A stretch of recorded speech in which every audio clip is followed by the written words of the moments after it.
Hey moms, it's Laura Ollinger. Welcome to the Positively Healthy Mom podcast.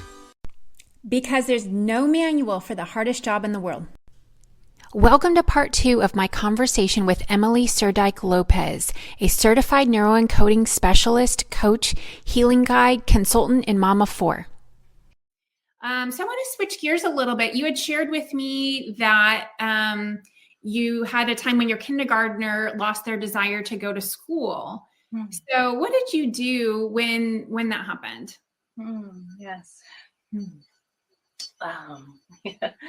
Oh, and that has happened. I'm going to say it's been a little bit of a pattern since her kindergarten year, in the beginning of the year.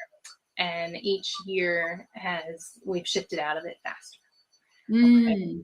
And it's kind of like it was for a kindergartner, of course, they're so eager and ready to learn, and they want to enjoy life. We're meant to enjoy life.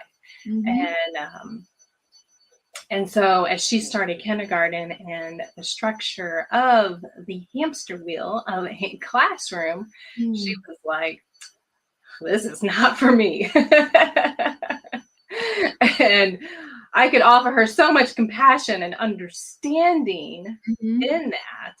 And I taught her about the school system. I informed her, my 5-year-old, of what to expect in a classroom, and that shifted her. That helped her a little bit, because then she was like, okay, so this isn't just happening to me, right? They're not alone. I think that was the very first thing, is anything that a kid is ever experiencing, it's not just them. And anytime my kids are experiencing something like this, especially as it relates to school, I definitely feel that it's happening probably overall in the entire classroom. And so letting her know that, first of all. And then she had then created a belief that school was not fun. And so we had to rewire that belief. And I had to get imaginative and celebrate with her. And she makes her move and puts her arms up. Celebration is such a key in our growth and being able to anchor in a state of joy. Celebration is so simple. Anybody can do it. And so with my daughter, it took, I would say it took about, I want to say 3 days. 3 days is always my magic number. 3 days of consistent and persistent of checking in with her beliefs, checking in where she's at, and teaching her some affirmations. And even as a 5-year-old, she's open and she's receptive, so receptive to open and trusting mom. And keeping that going and knowing that I'm on her team. Yes. Right. Yeah. And so, like I said, it began in kindergarten, and it shifted, and she enjoyed her classroom. And any time that like a new challenge would come up in school, whether it be a new reading challenge or a math challenge, it always comes to when she's ready, I'll start to notice a pattern in her behavior. And at first she's not always willing to express it. So again, it's like this level of creativity. So for any stage of a kid that's in school and they're starting to struggle, there's again, going back to their needs of connecting and what brings them joy, or reminding them or asking them some questions about their experience, really helps them to open up and to reconnect to their own experience, and then to feel safe to express it. Right. So, having that level, because of what I learned being in the classroom, I was able to then integrate this into my own home, and I had this understanding of what was happening. So I want to invite the parents, if you're not already involved with your kids' school, a curriculum, either whether it's a drop-off, pickup, or a class party, I want to invite you to take that next step to show up and prepare at teacher conferences. Of making that connection with the teachers, whether it be a smile, a hello, sharing some feedback, of being present in that moment. And again, there's always this level of compassion that that is necessary, especially as it comes to anyone, right? To our kids, to a teacher, to ourselves, that having that level of compassion and understanding that we're not alone, and that the only reason why my kid was having trouble not wanting to go to school is because it's a common thing, first of all. Yeah. Right. where they're losing a little bit of their freedom. Mm-hmm. And so being able to even recognize those things happening with my child, and then I communicated it with the principal and the teacher, and they were surprisingly very open and receptive to meeting the needs of my child, and taking it into even further into their own space, into their classrooms. And so there's so much to share, and I'm trying to jump on the points there. Did I answer your question? Yes, you did. Yeah. And so just helping her. And what was the part where you said you were helping her kind of find joy at school? Is that what you said? And how did you do that? Because when I think of, my kids they actually like school because that's, they get to be around their friends and they just deal with the schoolwork, and it's not a big deal for them. But I do have several clients who do not like to go to school. I have one 7th grade boy who the exact issue is the freedom, is he's kind of forced to sit there, do the work. Whereas at home, he kind of loves the freedom and choice to do what he wants, how he wants, when he wants it, and things like that. So how do you help kids find that joy in school when they're not able to play sports or play their video game or do the things that they enjoy doing? Absolutely. And, I think back to, my daughter, she's now 17 and she's had a very sharp mind her entire life since she was a child. And so there's been many times where school actually is not challenging her.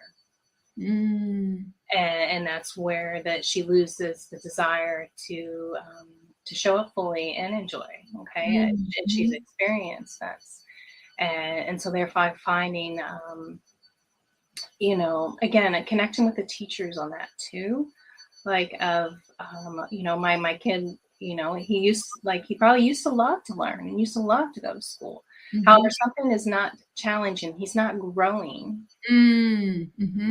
Right. And, sometimes it's just asking the teacher, could you ask him to help out, with a project, or even passing out things, sometimes, especially for little ones. Yeah. Or is there a team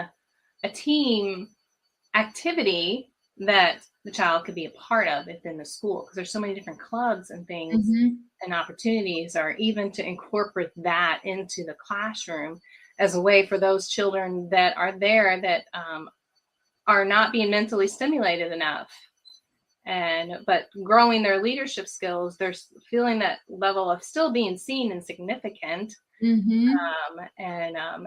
can grow.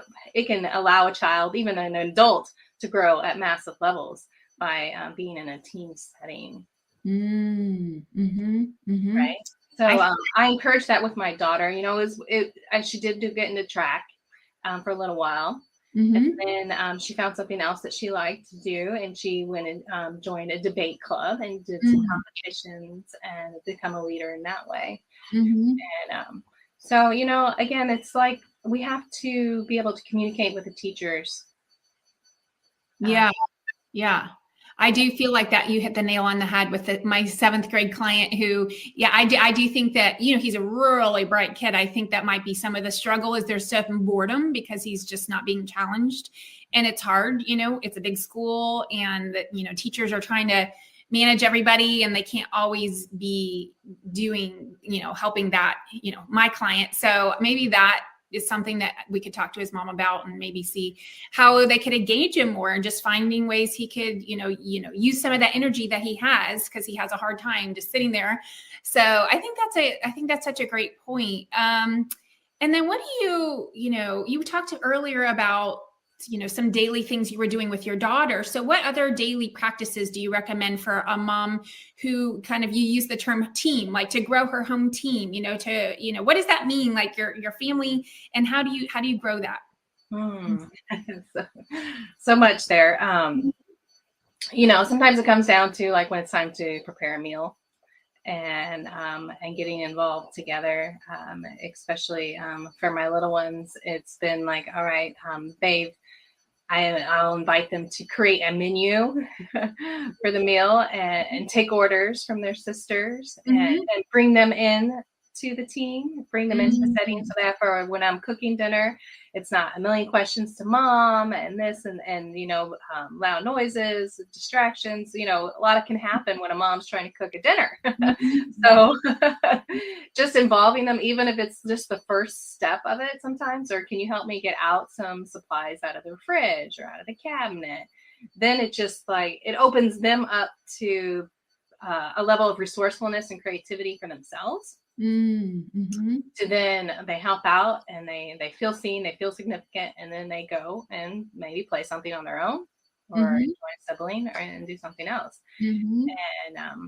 And two, I always carry an Uno game in my purse. So when we go out to restaurants, and two, this is like a skill of being able to practice presence and building the team. And we have a little Uno game. It's just a little miniature one that I bring, and we'll play Uno at restaurants all over the place. And we get a lot of smiles. The people, like, oh, noticing. Yeah. The team, the home team, and the presence that we're just creating for ourselves.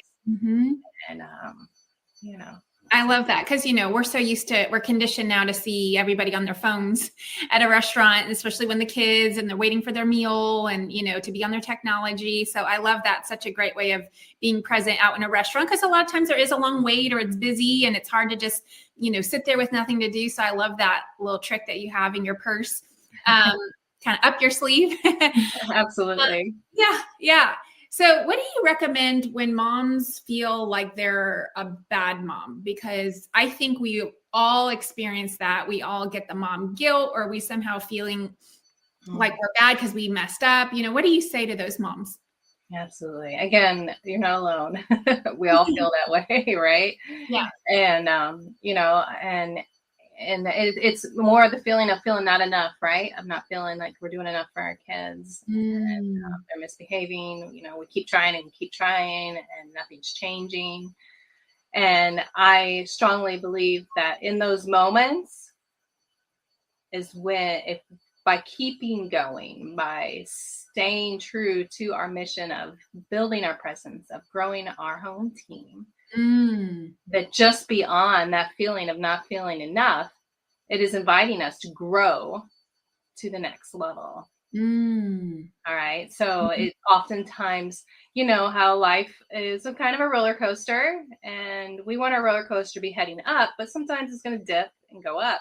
Yeah. So it's in those moments of, of feeling like we're a bad mom or not enough or whatever it may be, that it's just inviting us to, again, to maybe just slow down for a moment as well, and kind of evaluate. Like, I love the neuroencoding tools of the 5 R's of reminding and remembering, what has worked and even what did not work, and then how we can rewire that, refocus it to a new attempt along the way. So anytime I'm in those moments, I do that. And it's been, again, like acknowledging ourselves for all the things that we are doing, because often sometimes when we're feeling bad, it's like we feel like we haven't done anything. But that's not true. What is the truth, right? That question, what is the truth of any feeling, of any emotion? What is the truth? And then seeing, having a level of compassion. I'm like, wait, I've been doing this. I did that. I am trying. I'm doing the best that I can, that I know in this moment, and I can learn from it, and I can do even better tomorrow. Adding that as part of your practice. Yeah. And I like that, even from, not just kind of like bad mom versus good mom. you said kind of like we want to feel like we're doing enough. And so just even in the level of productivity, a lot of times we feel like, oh, what did I even get done today? Right? Somehow we're like, oh, I didn't do enough. And so I love to try. I at one point in my life, I did quantify everything I was doing. I literally wrote down, I had, 10 group texts that I was on for birthday parties and this and that and sports. So I responded to all these, and I returned to all these emails to teachers. And I literally went to the grocery store and I did this. And I was like, holy cow, that was actually a lot of stuff. But because we're just kind of on the autopilot and we're so, we're good at it. We're good at what we do. We're good at the multitasking. We kind of, don't even realize. And so kind of being present that like, wow, I'm really capable. I'm very productive. I do a lot for my family. I'm giving so much to my family, like that I feel like moms just need to realize how much they are doing. Absolutely. And taking that breath in between, right? And celebrating. We don't have to wait till the end of the day to celebrate. We can celebrate as much as we want. That's a good point. Yeah, just celebrate as you go. Celebrate as you go.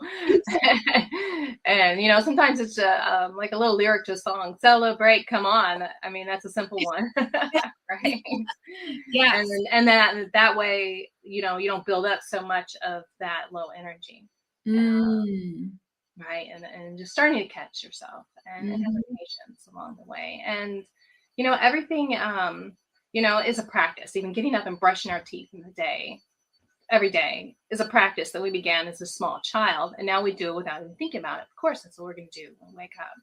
So, don't give up, and even as it comes to your kids, if, they forgot to brush their teeth, well, that's okay. You did it the other day and we can do it now, So it applies, I often, with children, with experiences, everything is always happening for us. And sometimes it doesn't always feel like it's happening for us. And we can even ask that question, all right, how is life happening for us? What is the truth that I need to receive right now? And just having patience and, right? Patience. Yes. Patience, practice, and persistence. The 3 Ps. Oh, I like that. Okay. I haven't heard that before. The 3 Ps. Say that one more time. Patience, practice, and persistence. Yes. Okay. Well, I don't know. I want to see if we can squeeze in one more quick topic. And feel free to share as much or as little as you want. But I'm really curious because, I also am divorced, went through a divorce. And so I was curious about how you were able to be present, if you were at that time, for yourself and for your kids, because, they say there's 4 or 5 hands down most stressful events of your life. There's, a marriage, a move, a death, or a divorce. I think there's probably one, maybe a career change. Right. And so that, you and I have that in common, that was a really difficult time. So what are your thoughts for moms who might be either contemplating in it or have just gotten out of it? What is your advice for them?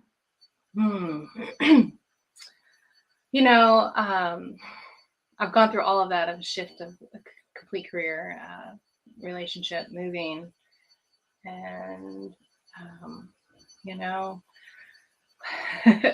of what I can offer quickly, that, I believe life is always happening for us again. And even as it comes to relationship and a career, all of those are shifting for a reason and for us. And even if the relationship you feel has already failed, we can learn from it and we can grow from it. And, so I want to suggest that anything is possible. Okay. And, if what I knew now, I knew 20 years ago, life would have looked differently. However, I'm grateful for every step that I took because of where I am now. Right. But as I advise my 20-year-old going into relationships, this ability to have a connection in a relationship and the willingness to accept each other for all that we are, and having this level of compassion of what we are both bringing to the table, and being willing to grow together is key. Being able to grow and to heal together. We all have either a list of our own personal baggage that we have from our own experience that we haven't let go of, or perhaps it's something that's been passed along in lineage from our family that is now happening for us to learn and to grow through. And, having that level of compassion and faith in yourself and just keep believing in yourself. I think of all along everything is that I kept just believing in myself. Even if at times I stepped away from the church or believing in God or the universe or the source, whatever you may call it. But I always kept belief in myself. And I believe that's what's guided me to now be connected and so present with God, with universe, with the source, and with everything that I do. And it's the first thing that I wake up and I connect with. So believe in yourself, no matter where you're at. That's perfect. That is the perfect way to cap off this conversation. So going forward, Emily, how can people find you? Well, you can find me on Facebook, Emily Celine Surdyke on Facebook, or Loving Life Coaching and Ignited Presence. I do say throughout my growth, I've had multiple identities and they're all coming together. But you can find me on Facebook there or Instagram as well.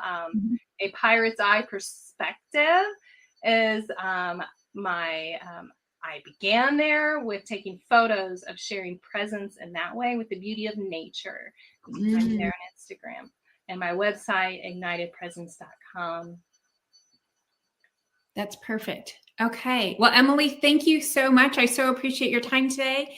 And thank you for listening to the Positively Healthy Mom podcast, because there's no manual for the hardest job in the world.